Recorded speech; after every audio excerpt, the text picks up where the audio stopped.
So you are on this huge tour right now, right? Yep, the We Dem Ones comedy tour with Mike Epps as the host, Mojo Brooks, Haha Davis, Corey Holcomb, Carlos Miller, Lil Duvall. Who else is on there? Am I forgetting somebody? Courtney Wayne. Wow. Yeah, it's a lot. And who else? We have Bubba Dub. He's on there. And I think in some of the cities, there's probably going to be some surprises for you guys. So stay tuned. We Dem Ones tour coming to a city near you. Make sure you go to BMN Shows. BMN Shows. Hit them on IG or the website. Get your tickets. Coming to a city near you. Vegas, what's up? Oh, shit. That's going to be the big one. That was the one you guys just added, right? Yep. They're working on the details out now. So Vegas, we're coming soon. There's already 32 dates on the tour now. We're still adding stuff. Adding comedians possibly. Like the tours, it's a lot. It's insane, man. It's definitely a learning experience. It's teaching me what to accept and not to accept, even when I'm back home now. And if I end up getting on another tour. So it's a learning process. Is this your first tour? Fun. This is probably like my first like major tour. Yeah. I've did like mini cities, like a couple cities, like with an artist. I've done like a mini city tour, like on my own as a DJ, getting booked like in a different state, for example. Yeah. But this is the first like major thing where it's every weekend we're in a different state, in a different city, every day of that Friday, Saturday, Sunday. So and that's crazy. And it's not so glamorous though when you're doing this, because you all are becoming a unit, right? You guys are working together. Everybody's got to be on the same page. You know, everybody thinks, oh, you guys are partying, you're doing this, you're doing that. But realistically, you are literally trying to find an hour to sleep, but you're literally traveling. As soon as you're done with a show, you're in the Sprinter, you're going on into the plane, or you're going somewhere else. I mean, it's back to back to back to back. Yep. And if it's not straight to the Sprinter, it's straight to the after party. So it's a lot. Right now, it hasn't been that bad. You just got to deal with always being jet lag and a lack of sleep. Yeah. And as a DJ, having jet lag and a lack of sleep is not good for your ears at all. Because you got to listen to everything, right? Yep. Cues, the whole 9 yards. I mean, it's a big thing. Yep. And I think on this tour, for me, it's kind of like the best of both worlds. I get to DJ for a few hours as if I'm in the club a little bit. I get to DJ in between the DJs, sometimes help DJs. I mean, not the DJs, but comedians, help the comedians come up with like skits that they need music to. It's just, it's a learning experience. But I will say, you guys think the shit on stage is funny. The things that happen on the planes, on the Sprinters, backstage is, man, a lot of these guys are super crazy. I'll give you an example. When we left Minneapolis to go to Indianapolis, we all had to get on the same plane. And there was another person that got on the flight, and he had like this, like a basket of strawberries. When I tell you, they talked about this dude, sexy strawberries, for like 30 minutes straight. The plane was cracking up, and there was like a baby on the plane, and then they were like auctioning off the baby, trying to get him scholarship funds. Like, it was like insane. Just so like, it's not a private jet that you're on. I'm not that big oh, yet. No shit. private yet. You got not it, yet. man. So you're straight up, you're not on a private jet. You're still going through security and everything, just like everybody else. Yep. So don't get me wrong. Like Mike and Duvall and those guys, they might be in first class or take a different plane. It's probably sometimes where some of them do take like private jets. I'm not to that status yet. Right. Maybe one day. One day. Absolutely. One day. Well, you gotta put it out there to believe in it, right? Yes. You gotta put it out there. And I mean, in the way that you're handling your business, obviously this is your first big tour. Your name is definitely getting out there to really big comedians and other people that want to tour, not just comedians, but just in general. Yep. Your name is out there. They talk about you. Anything at this point could happen for your career to just go skyrocket. Yeah, well, I definitely have to say shout out to Diddy, Blake, and Verma for Not P. Diddy. no, Not P. Diddy. Not P. Diddy. We gotta scratch that shit right now. So yeah, he'll watch this shit and laugh at that. Yeah. But yeah, I gotta give a special out to Blake, Diddy, and Verma for like taking the chance of putting me on and giving me the opportunity to do that. So I definitely have to take advantage of it, but also rep the team of BMN shows. We got, even concerts that are coming up too. Right. With artists. There's a big, huge Winter Fest in the DMV with like Lotto and Sexy Red and tons of ratchetness. So it's a lot of booty clapping that's going to be happening in DC this weekend.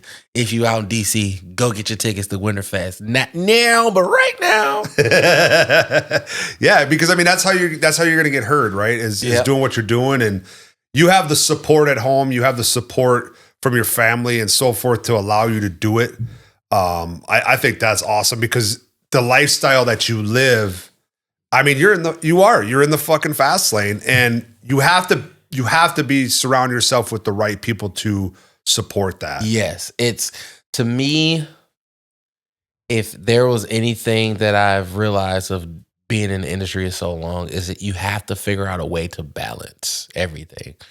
So just as much as I have to make time to stay healthy and work out, practice on my craft, work and make money, I still have to make that same time to show up to my daughter's gymnastic classes, pick her up from school, do things with my girlfriend, go on trips. Sometimes there's been times where she came out on tour with us a couple times. I think they're going to come out with us this weekend. But you have to find balance. It's not always easy, and you have to find the right person. Like if you got like an asshole idiot person that don't mesh well, they got mental issues or insecurities, like it's gonna be tough. And I feel no matter what, you're gonna go through some type of insecurities, but if you can make it past that, then it's about balancing everything. And I mean, at the end of the day, they gotta be on the same page. There's money getting put in the bank, right? Yep. And that's and then I think that too was like when they start seeing that and they start seeing that money coming through, they're like, wow, this is real. This is an actual job. This isn't just a party fest and so forth. Like a lot of us, I think, look at DJs and we're like, that motherfucker's party constantly. Holy crap. Yeah. And I'm sure it does. Don't get me wrong that it doesn't. Well, but the thing is, at least with me, I get paid to party. Right. The funny thing about it, I don't think if I was a DJ, I would never be in a club. I'm not a club person. Right. Like because you are kind of shy. Yeah, I like turning the club up as me and doing my skill set. I like that's like a rush for me. Yep. But I wouldn't get that same rush if I was just a patron in the club. Yeah. So I don't participate. I never really went to club. I was a athlete playing basketball, and like he said, I'm shy in a sense. Like I'm literally the person. Like I just had to get to the point to where I say like hi and bye to people. Right. I'm literally that person or that DJ that as soon as the club over, I'm packing my shit up and I disappear. Like you have to ask someone where I went. Right. I'm just. So you can literally flip a switch on off as soon as you step in that DJ booth to. As soon as that last song plays, I think that's great. You have to. It's like I can't say it's not really me, but at the same time, I have to understand it's like a character, right, that I'm playing in a sense. Yep. So I don't have to be all loud and flamboyant and dress crazy and listen to loud music or do all this crazy stuff. Like I don't talk to my daughter the same way I talk to people in the club on the microphone. Right. So it's definitely a variance. And like I said, once again, I think that's that balance. I do think me being the way that I am, it's like a gift and a curse because I feel like I probably would have been on tours if I was more social. I probably would have DJ'd in more clubs in more cities and states if I reached out to people for more. But I do think me not being that way saved me Agree. and my body for being able to do this as long as I have and still be able to remain relevant Right. and wherever I'm at. I think that helped a lot.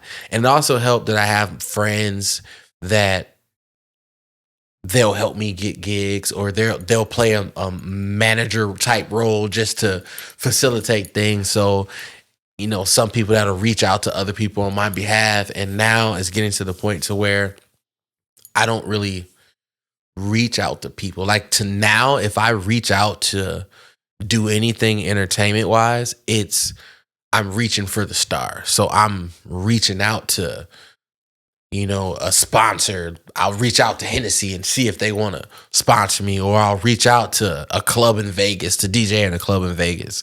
But outside of that, it's kind of like people who know me, they know my skill set, they know what I can bring, they know what I can't bring, and they can just choose to book me or they choose not to book me.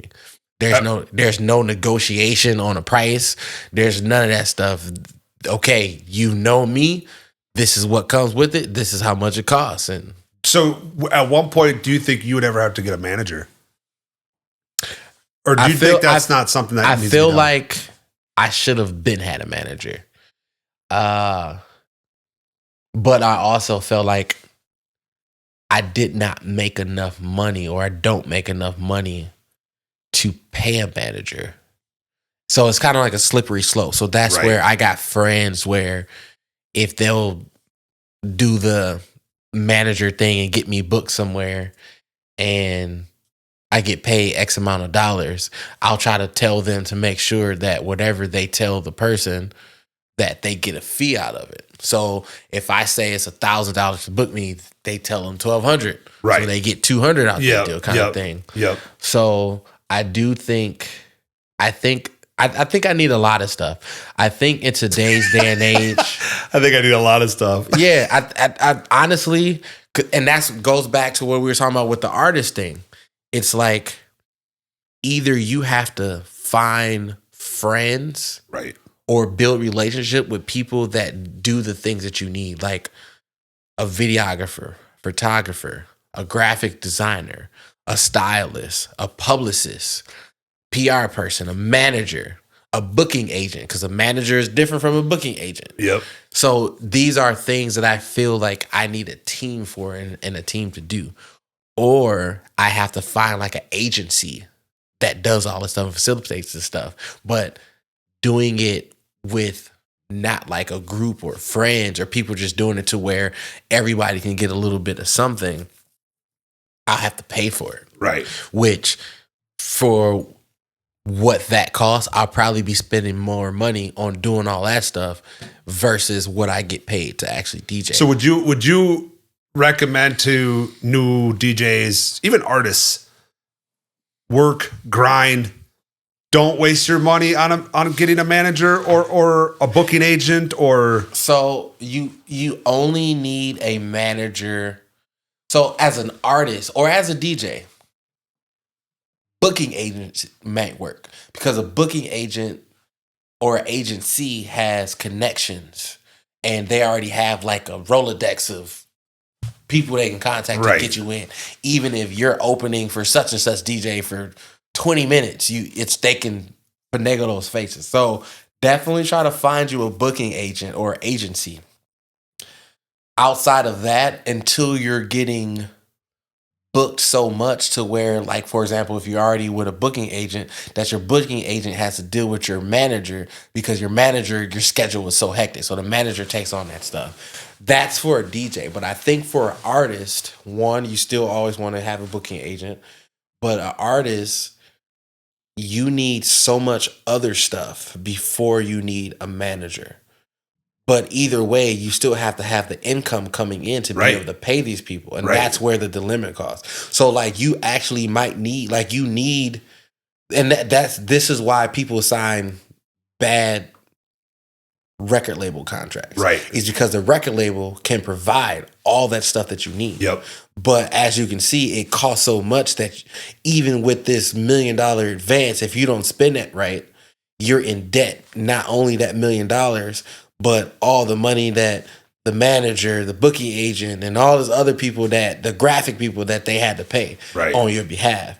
So that's where I feel like you need to focus on building yourself up and focus on your brand. So your money in the beginning, your money needs to be spent on your sound, your look, your social media presence, and your fan base. Once that's built up and you have a buzz, you're getting booked a little bit, and then you can start adding those other pieces. Yeah. But I think spending your money on all that other stuff before a manager probably makes more sense than getting a manager first. Unless you're just a complete idiot and don't know how to do nothing besides wipe your ass for yourself, then we got some of those around here. We got some of them around here, bro. I think some people don't necessarily need an entertainment manager. They need a life manager. Right. And people think the manager does things that most, like I said, a manager is not a booking agent. They can help and facilitate that stuff, but a manager will be someone a booking agent actually contacts to make sure the scheduling with your booking is right. Right. So it's a lot of little nuances like that I feel now that I need. It's like, especially here in Minnesota, in a sense, I have to say, like, I'm tapped out. There's not too many places that I haven't DJ'd here. There's not too many promoters that I don't know, in a sense. There's not too many concerts that I haven't DJ'd before. So I think here in Minnesota, if there was something I need a manager and or booking agents that helps gets bookings out of state. Yeah, the bigger cities. And so what happens with that is me doing more stuff in more cities means I can get the bigger things here in Minnesota. And I think the bigger things here is like the corporate stuff, the corporate events, and working for the sports teams and things like that. I think those is where I would need to go at this point, because I've basically done everything in the clubs that I can possibly do. Right. There's nothing I like.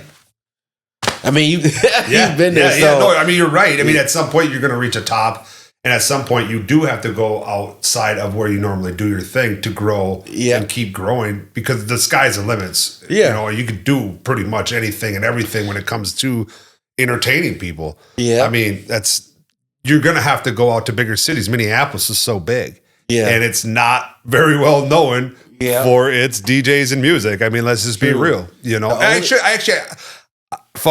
shouldn't say that.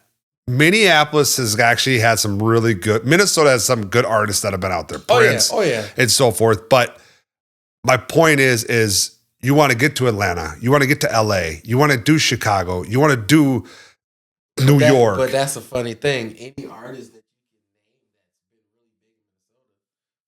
don't live here. Right. Because at some point they had to move to further their career. Right. So you run the DJ, you're on tour. I want to bring this up because a lot of the artists that are going to watch this is something that is new, I feel, to Minnesota, the Content House. You are a part of the Content House. Look them up on Instagram. I've been there. Okay. Some of these artists say I got the best studio. I can fucking guarantee you don't. Okay. The Contest House is where it's at. They got the best of the best equipment. He already plugged. I didn't have to say anything. But I've been there. Content House. It's literally what it is. We have 3 recording studios within this facility. We have a podcast, several different podcast areas. We have a photo shoot area, videography area. We have an area that we can do live shows and theater in there. We have a digital art area where, you know, if you wanted to do anything with graphic design or anything of that nature, Photoshop, CapCut, Adobe, everything. So we have a lot of that stuff in there, but at the Content House, we focus on so many different things. So, and don't get me wrong, there's tons of studios here in Minnesota, and there's some great studios here, but we decided to focus on not just the recording part, but the engineering and mixing and mastering aspect of it, to where we have one of the higher quality studios in Minnesota, to where the engineers that we have, the outboard gear that we have, and also the software that we have helps us better mix and master. We're not just hitting a button that says master and it just flies your thing through this software that kind of compresses everything. That's not really getting your stuff mastered right away. We have two of the top engineers in the city with Blanco and Tyler. And then we also got Corey too. That's a dope engineer. We got some young producers in there cooking up hot tracks. We did a song with RTF Bagman that did the new Vikings theme song that we're trying to get the Vikings to kind of shoot out on and kind of dig that. So we did, shout out to Ray Mill for playing it at one of the Vikings games. So I guarantee that one will be that'll be played. Yeah. That'll be with the Vikings. I'm pretty sure of that one. And so it's things of that nature, to where we have that studio and entertainment aspect of side, and then we also have it in conjunction with A3 Sports Group, to where it's a lot of training, kids all the way from elementary school to pro level, that we train, whether it's physical training and training sport specific. We have a lot of basketball players, but we do other sports as well, track, football, hockey if need be. So we do definitely train that. But the flip side of that, of using the content house, is now you already remember your mentality and your online presence is just important as your physicality presence now with sports. So, you can be a mediocre person that plays whatever sports you decide to play in, but your online presence and personality can oversee that, and to where you get money and NIL deals and things of that nature. So not only are we trying to polish you from a physical standpoint, we're trying to polish you from a social media marketing and branding standpoint as well. So we have sports training, have entertainment training in a sense. So we're doing a lot, man. So we're doing it in conjunction. We're working with high schools and students, and they're recording arts situations. Like it's a lot going on. But if you're in town, you're in Minneapolis, 708 North 4th Street, the Content House MN, the Content House MN.ai. If you want to go on the internet, come check us out. Check us out on IG at the Content House MN. TheContenthouseMN. Yeah. So you do have a lot going on, but if you sit back and listen to what you just said, it all comes together. You know what I'm saying? Because if you don't have the physical and you don't have the mental, what else are you gonna have? Yeah. So it all comes together, like what you literally just said, all into one, which is fucking unbelievable. I mean, he just knocked it out of the park, bro. Like, I really don't even know where else to go with it. I'm kind of stunned because I just listened to you say that and I was just like, it all makes sense. It all comes together. It all goes into one if you want to be that.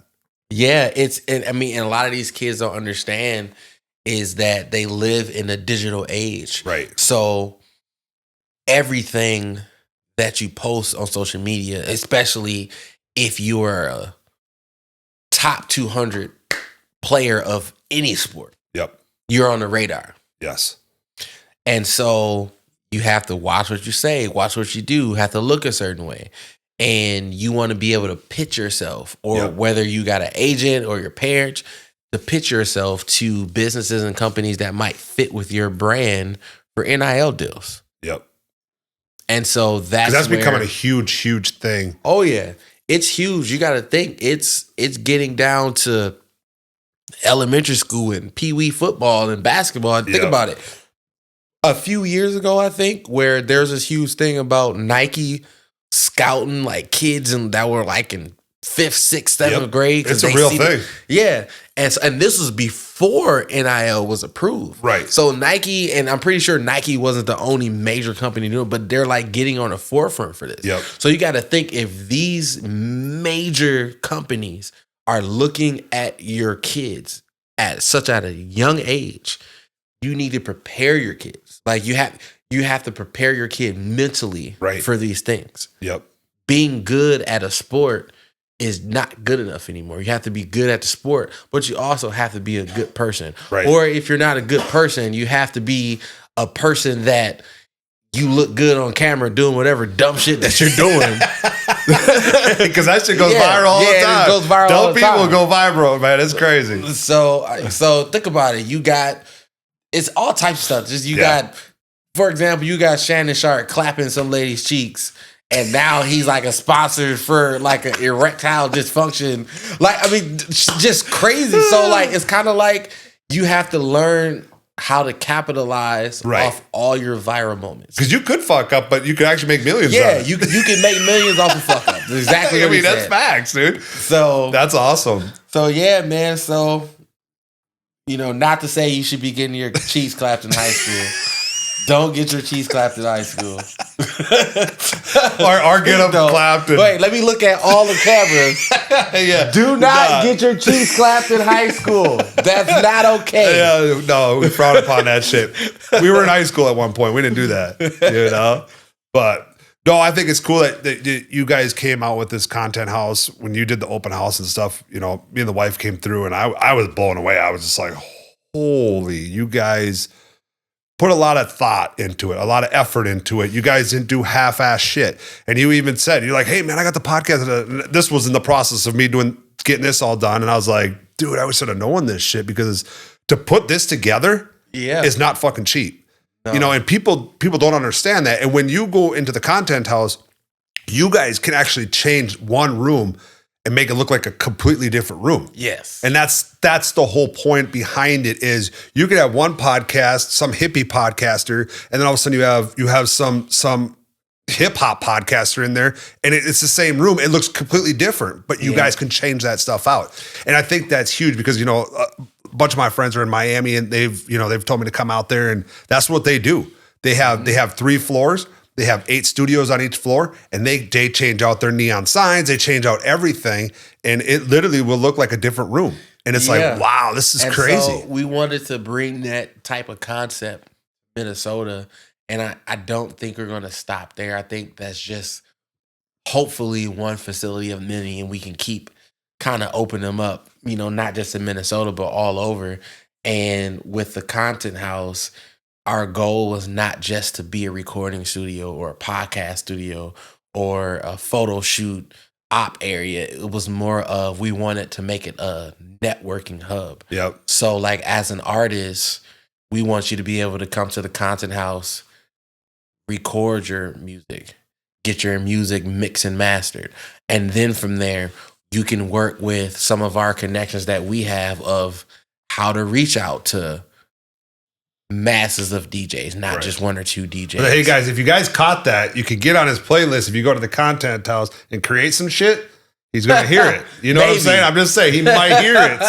So think of that shit. You know what I mean? Like, so it's and we want to take it from point A to A, B, C, D, E, F, G, right, and then to the point to where we can't do anything for you anymore. But our job would be to get you in the hands, in the faces, in the ears, in the eyes of people that can do more for you than we can. Because that's what you want to see. You want to see them succeed, right? Yeah. That's the whole point of them coming to you. Exactly. Is being able to be like, yo, you guys remember we helped that motherfucker, dude. Now look at he's on TV. Yep. He's on every fucking radio station. We helped him out. But that's what you're actually helping the community. Yeah. I mean, you really are in a sense, because you guys have chose to take it to that level. Exactly. And we chose that level because I feel like is what Minnesota is missing. There's actually a lot of industry big heads here. Not, there's no like Andre Harrell's and things of that nature here.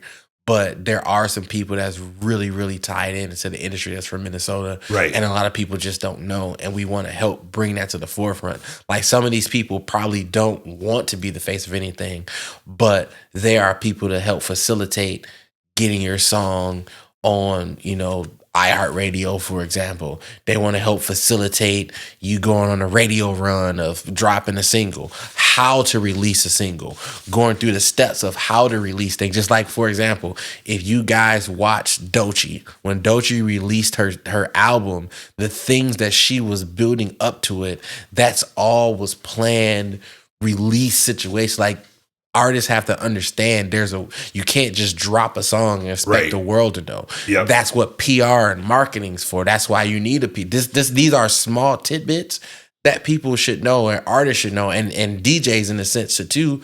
So there's a process that everybody goes through, and there's no one way to do things. No shortcut. The thing is, if you're virtually unknown, you should be doing everything you possibly can to get known. Yep. So not stupid shit. Yeah. All the outlets that are available, or all the outlets that people speak of about, you should be doing all that stuff. Because Instagram, Facebook, Spotify, a lot of this shit is, it's all free advertisement.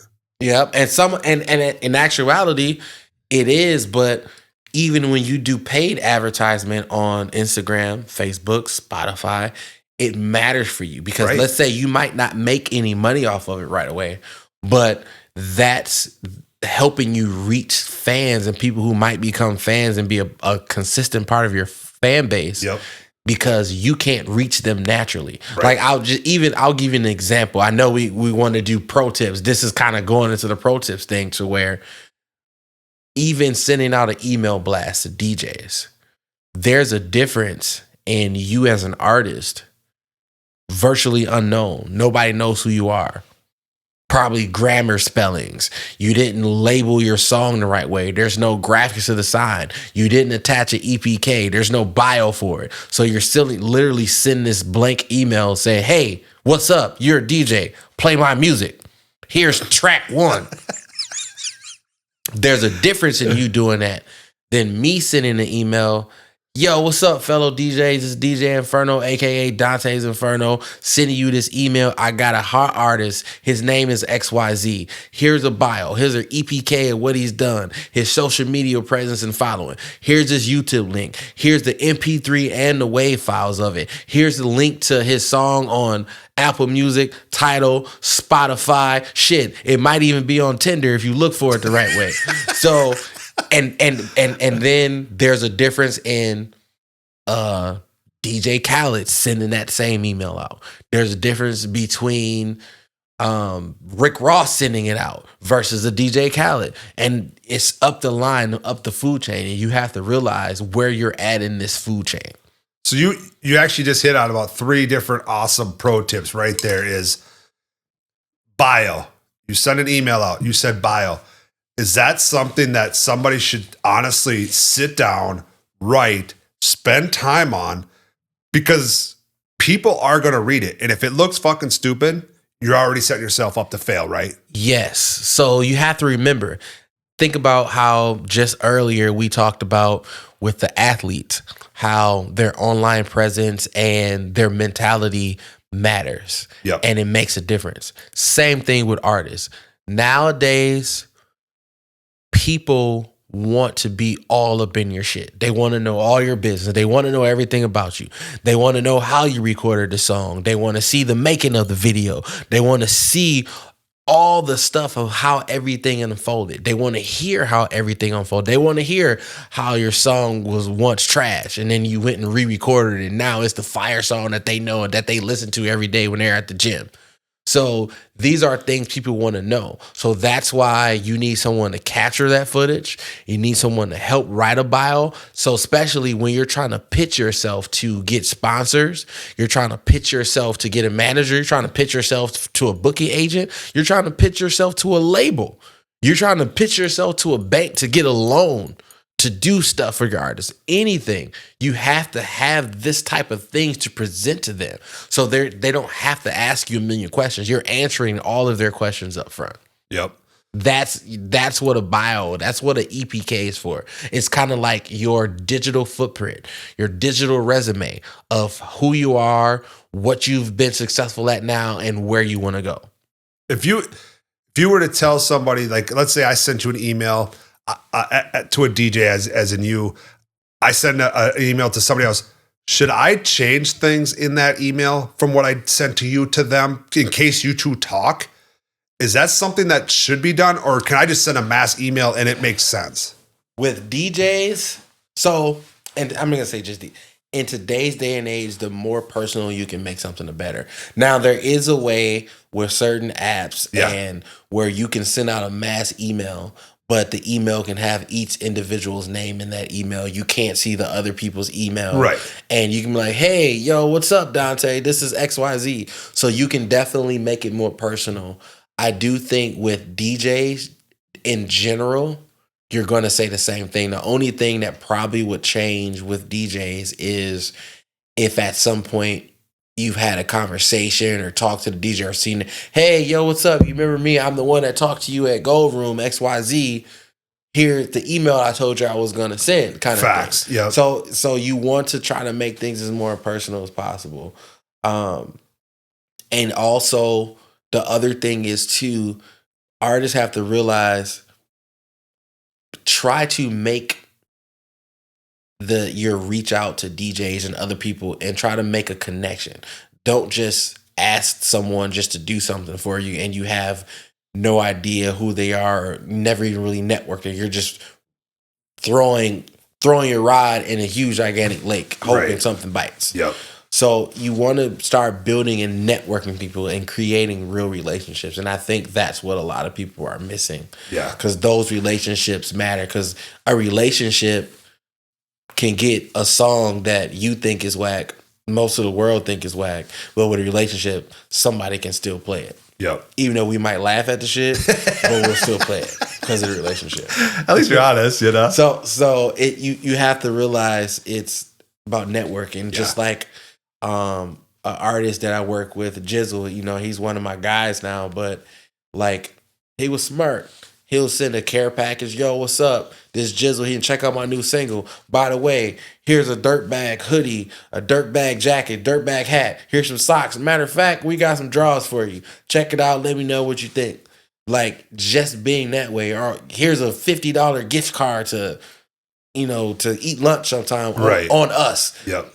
By the way of XYZ artists, like things like that goes a long way. Because that means that you're not just trying to just reach out to a person and not offering nothing in return. Right. A lot of these artists, all you fucking offer is a headache. Yep. It's facts. Yep. And you want so much, but you want everybody else to do it and you don't want to do the shit yourselves. Right. Yep. And then like it's just so many small things. Another pro tip. Everything that you record is not the hottest song out. 90% of it's probably garbage. Every song that you record is not meant to be put out as a single. Some stuff you just need to put away for it to be an album. But don't get me wrong, record as many songs as you can. Because one, you don't know what song is going to be that one that takes you to the top of wherever you're trying to get to. But at the same time, as an artist, you have to understand just recording a song, then putting the song out, that's not what you should be doing. You need to manufacture a plan and a rollout to put things out. And now rollouts are going to look different per song, per album, per video. The rollout is, when I say rollout, it's not always the same exact thing. And some shit just don't work for artists and some do. Like as an artist that's virtually unknown, that no one knows, a surprise drop rollout is not going to work for you. Right. Because nobody's going to be surprised that you drop because nobody fucking knows who you are. That's fucking awesome. I love that shit. It's facts though. I'm cracking jokes, but I'm being like serious at the same time. It's reality. Yeah. I mean, at some point, every artist knows that and thinks that they're the best and they're going to be the hottest thing. But sometimes negative criticism and sometimes facts that might hurt your feelings is what you needed. You know? Man, you dropped a lot of fucking diamonds on this motherfucker, dude. I loved it, dude. Guys, I truly appreciate Dante coming out here, taking the time and explaining to a lot of you guys from a pro aspect, in my opinion, a vet aspect of how this stuff works behind the scenes, some of the stuff that you should do Content House. Make sure you guys check that out. Stop by there, say what's up, check it out. You know, you guys might find some sweet stuff in there that's gonna fit you guys. I truly appreciate you swinging through, bro. I know you're a busy man, and I pray nothing but the best for you because you're an awesome dude. So I truly appreciate you swinging through, bro. Much love, respect, and I can't wait to see some more stuff on tour, bro. Yeah, shout out to everybody that's ever been helpful in anyone's life in the entertainment industry, because even if it's a little bit, it goes a long way. Make sure you guys check out the Content House, check out We Them Ones Comedy Tour, check out Dante's Inferno on all social media platforms, check out the SRT God. Amen. Even though, don't tell anybody, he drives a Kia. Man, you were supposed to say that, bro. You were not supposed to tell him that, bro. That Ford Fiesta out there looking fly, though, bro. Come on now. I love it. I love it. Hey, man, I appreciate it, dude. Yes, Thank sir. you so much. Make sure you guys follow him on all social media platforms. Also, make sure you guys hit the link and the like button. And also subscribe on YouTube. Feed my pockets. I truly appreciate you guys. I'm out.